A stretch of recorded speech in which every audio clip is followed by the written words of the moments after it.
class is titled Hope and Beauty, the Power of Classical Culture in Shaping the Future. I think it's safe to say that many here in the West remain uncertain as to what the New Silk Road is supposed to represent, or maybe outright cynical about the whole thing. The truth of the matter is that we are situated in a moment of history where we are at the brink of entering a new paradigm, a paradigm in which we no longer base our interactions with other countries on the basis of zero-sum growth policies, that is, the belief that there are limited resources, and therefore for one country to benefit, another must suffer a loss, but rather that it is possible to have a win-win cooperation, where both sides can benefit from the other's gain. I want us to take a moment and be honest with ourselves and think what comes to our minds first when we think of Africa today. Is it not fair to say that many of these images are what first come to our minds? And isn't it not the dominating impression of Africa today, that it is a hopeless, ongoing condition of war, famine, disease, poverty? Many have come to the conclusion at this point that there's not much we can do for Africa. The best we can do is offer aid, but to change its direction entirely seems an impossibility. Our conference today is to address that dominating impression. True, there are many problems prevalent in Africa today, but it is not the true identity of Africa. This level of war and despair was never supposed to be. And if we can come to understand why this is true, we are then free to see the real future of Africa, its real potential, which will not only come to uplift hundreds of millions of African lives, but will come to uplift the world. Therefore, to answer the above question, what is the real destiny of Africa? We have to first look at what Africa was in its past. It would be difficult to find someone who's not aware of the impressive civilization of ancient Egypt. But how many of the other great civilizations in Africa are most people aware of? Also, we should ask ourselves, why was ancient Egypt so impressive? Was it because they had a massive army? Was it because they had the largest territory? Was it because they had the greatest physical dominance over the world? In fact, they had none of those.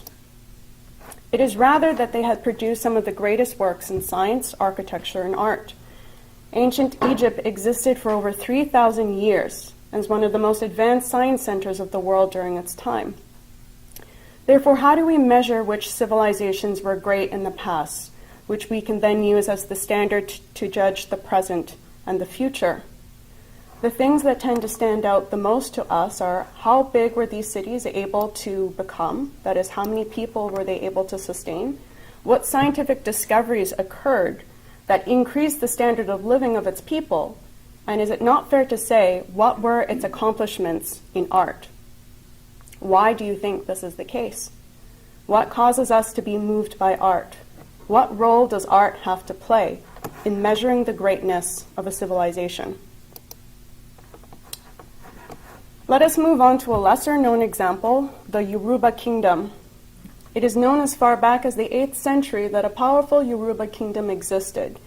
It is now the area of Nigeria and Benin. The Yoruba have been known since the beginning of their existence as the most urbanized people in Africa. They still exist as a people today. For centuries before the arrival of British colonialism, most Yoruba already lived in well-structured urban centers organized around powerful city-states. In ancient times, most of these cities were fortresses with high walls and gates.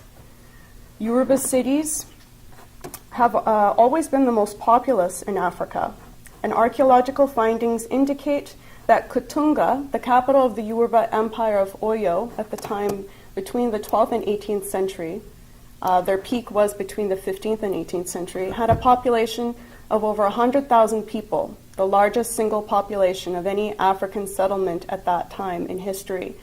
Today, Lagos in Nigeria, another major Yoruba city, has a population of over 18 million and remains the largest city of the African continent.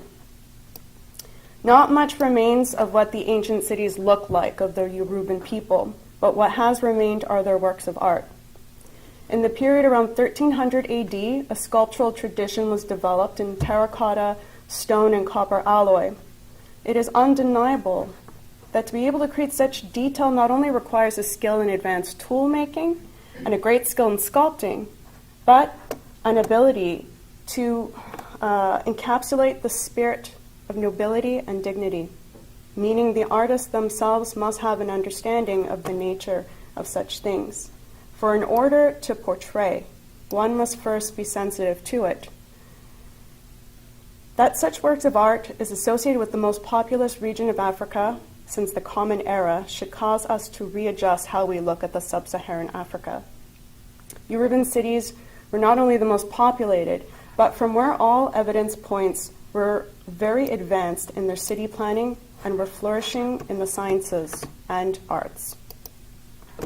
Another example is the Kingdom of Kush. Many critics would say that what the Kush people developed in their arts and sciences were wholly due to the influence of the Egyptians. I would disagree with this oversimplification. Not much is known about the Kush people until the military campaigns by Egypt in 21st century BC started. However, I think it's safe to say that the Kush people's resistance was so powerful that the next military campaigns conducted were only by the Egyptians were only by the 16th century. That means over 500 years they didn't really attempt a campaign against the Kush people. By then, Egypt had annexed Kush, which is known as Nubia.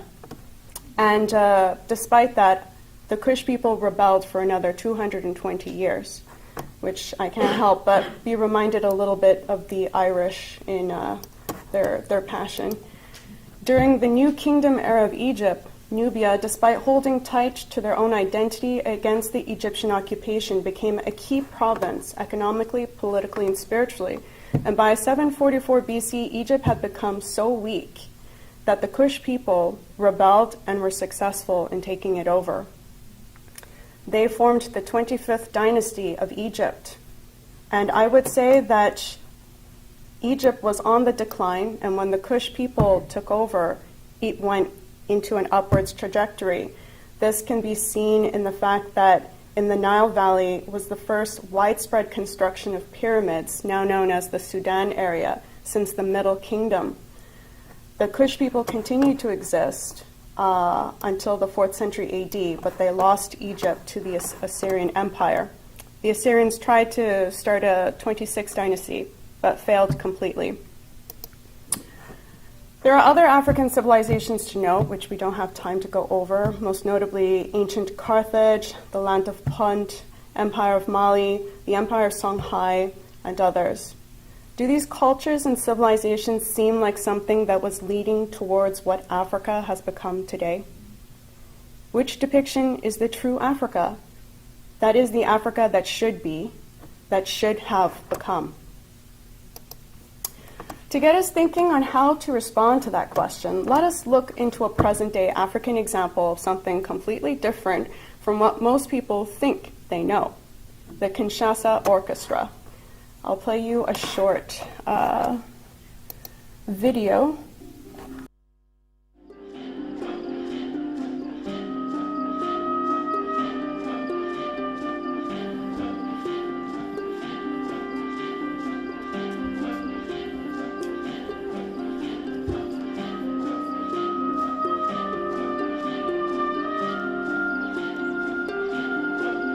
Malheureusement, je ne suis pas luthier de formation. C'est la deuxième contrebasse et puis ça peut être le cinquième luthier. Pour le moment, je suis en train d'envisager quelques instruments pour l'orchestre symphonique de Kinshasa.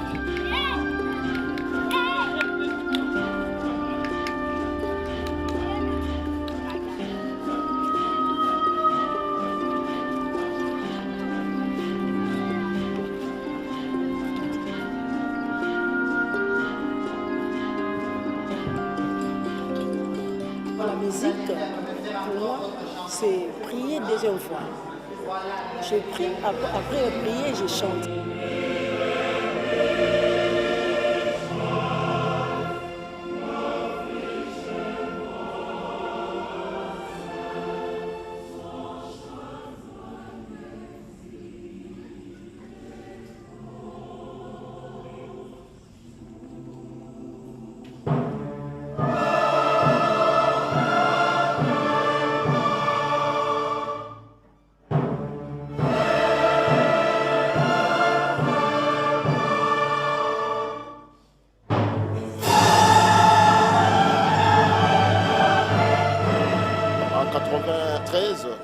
j'ai fini ma formation de pilote d'avion.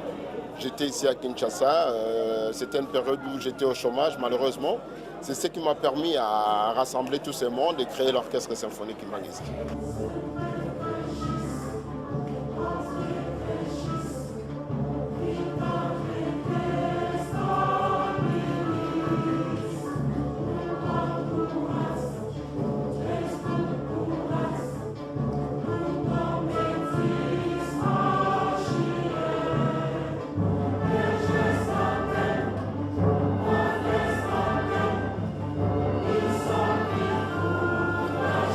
Quand je chante, je peux dire que ça m'aide à réfléchir, ou soit j'ai un problème.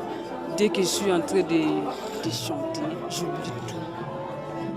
Des fois, quand je suis malade et que j'écoute la chanson, ça la force.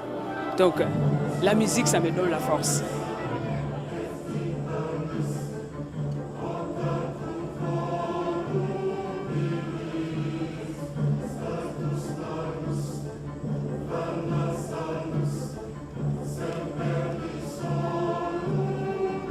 Sans la musique, moi, je ne peux pas vivre parce que c'est ma passion. Sans la coiffure, je ne peux pas vivre parce qu'à présent, c'est ça qui paye. Si la coiffure ne paye pas, je ne t'y dis pas.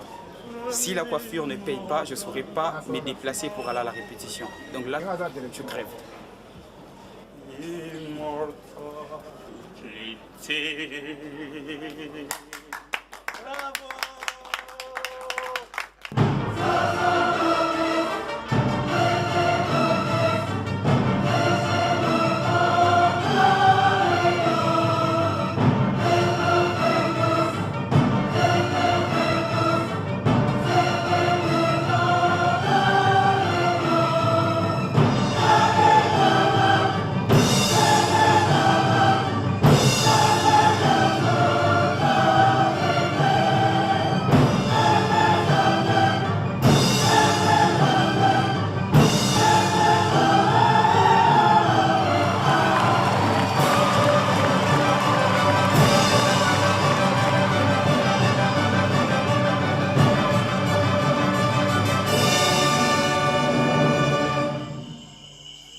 I find that to be truly inspiring, and remember they had to build everything from scratch, including their instruments. Classical music has been wrongly classified as white man's music or white European male's music. This could not be further from the truth. Classical music is classical because it is a universal art form. In other words, it does not belong to one group of people, culture, country, or time period. Rather, it transcends time. It is thus universal because it can at once speak to the soul of an individual, no matter where they come from, no matter what language they speak, and no matter what their experience has been thus far. Classical music, therefore, does not belong to just white Europe. It belongs to the world. I'll go through another example later on to showcase further why this is the case. So which identity will ultimately shape the fate of Africa? What is further needed for this vision to succeed? Well, let us not be naive that Africa has been reduced to extreme poverty due largely to the interference of colonialism. Not just the colonialism of the late 19th and early 20th century, which is largely acknowledged today, but the continual colonization of Africa through policies of the IMF and World Bank.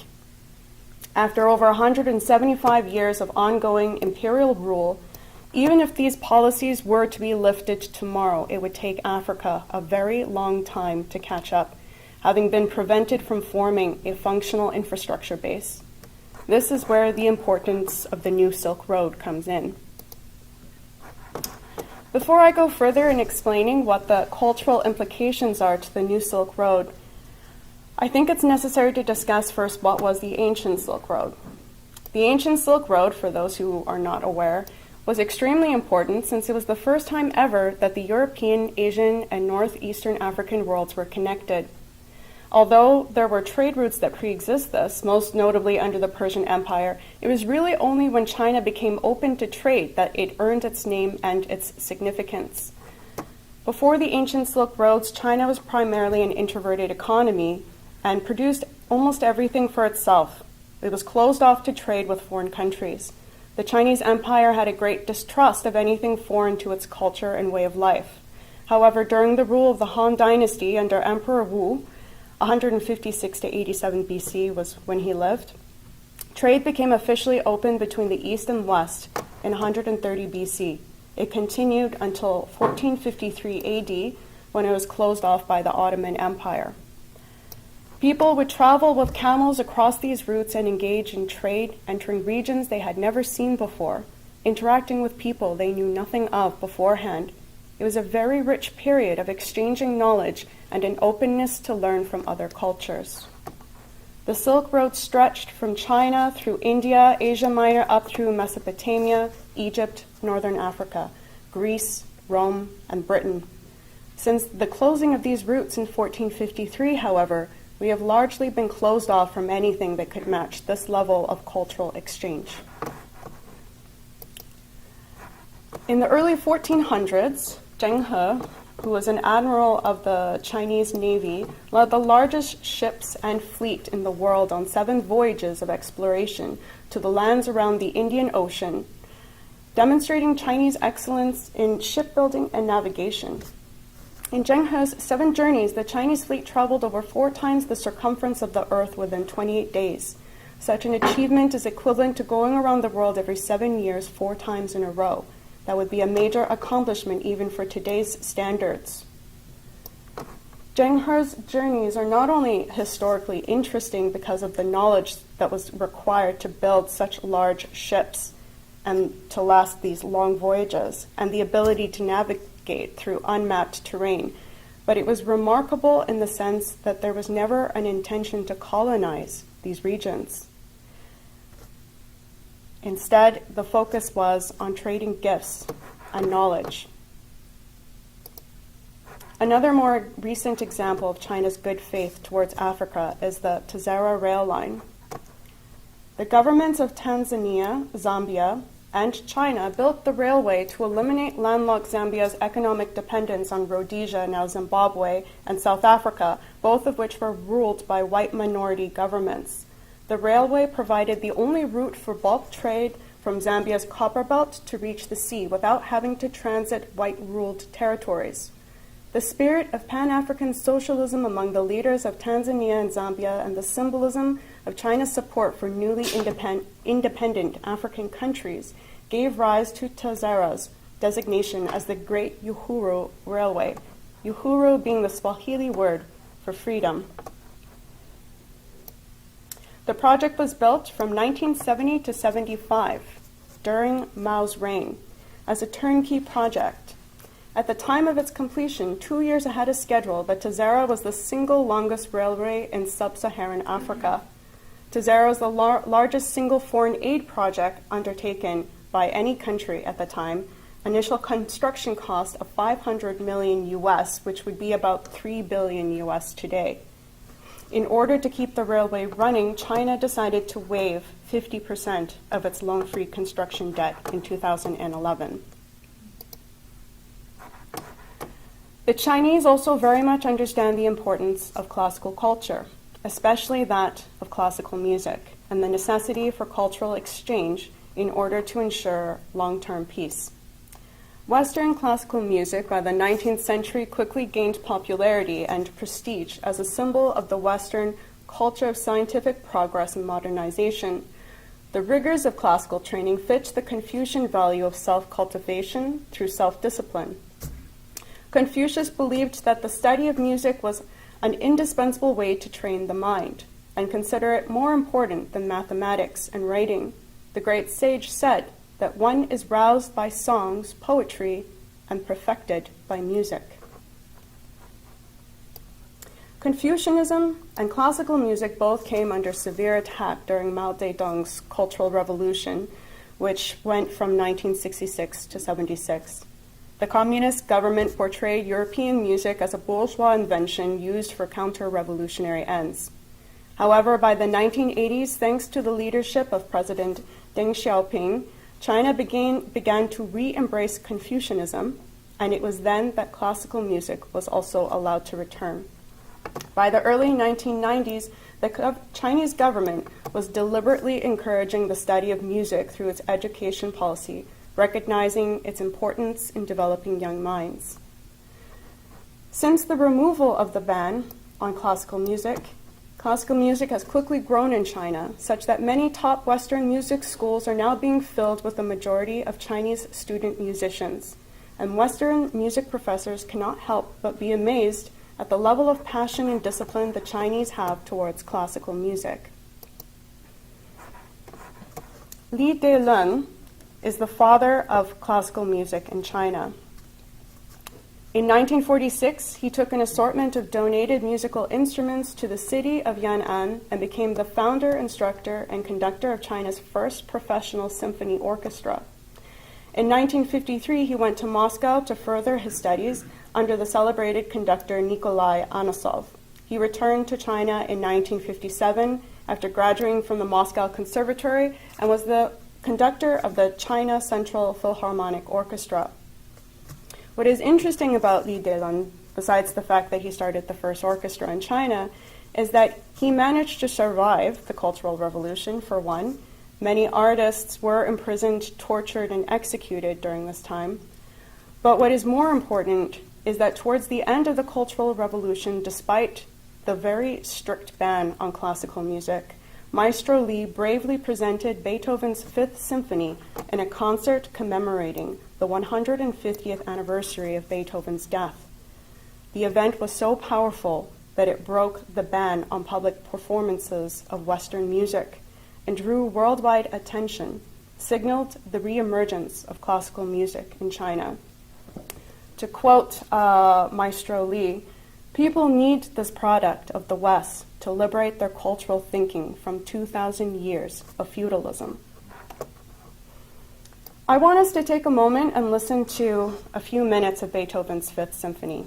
And I want us to imagine ourselves having lived through the oppression and violence during the Cultural Revolution, where both scientists and artists were censored, imprisoned, tortured, and even killed. Beauty in art was banned and considered decadent, and therefore, in a very real way, beauty had been banned within the thoughts and dreams of the individual. Let us imagine living through something like this and being present at this concert of Beethoven's Fifth Symphony, which had such an effect that it lifted the ban on classical music. Imagine what hearing this piece of music after 10 years of being forbidden it must have felt like in that audience of thousands of people. Would it not be likened to the feeling of finally being free?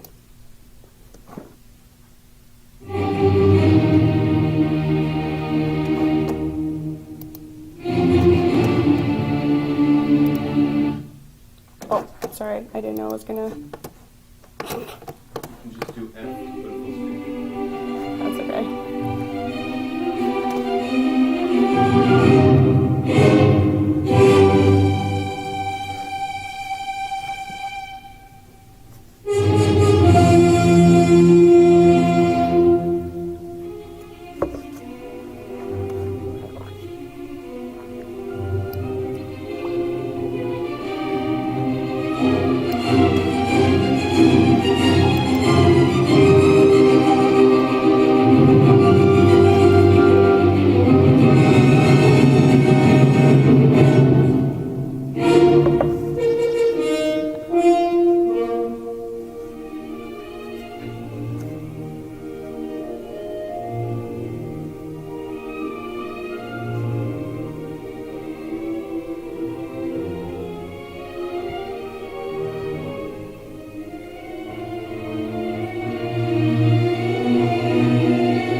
It's much longer than that, but we don't have the time to listen to all of it. But who says that classical music can't be political, can't be an efficient intervention into politics when it's hit a wall in terms of solutions? I want to include a quote that's very recent from Ambassador Liu Jiyi. The Belt and Road Initiative is an international public good that benefits all parties. The initiative widens and deepens partnerships in multidimensional and multi-layered networking. The initiative does not replace existing regional platforms, but seeks to achieve synergy among various strategies and take common development further through closer international cooperation. To use a musical metaphor, it is not China's solo, but a symphony performed by all of the countries. In other words, what he's saying is that this isn't China trying to enforce itself and its way on other countries, but is saying that we all need to work together to uplift the world. Doesn't sound very controversial to me. Let us quickly revisit this glorious picture of the Kinshasa Orchestra.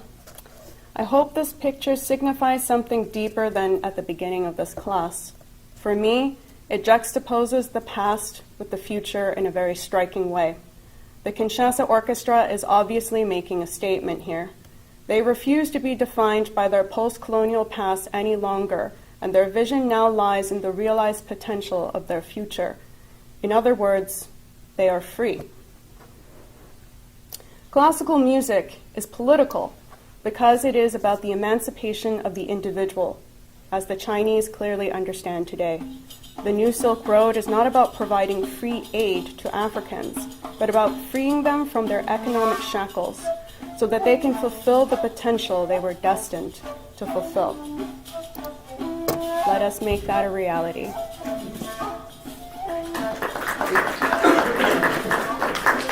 Thank you.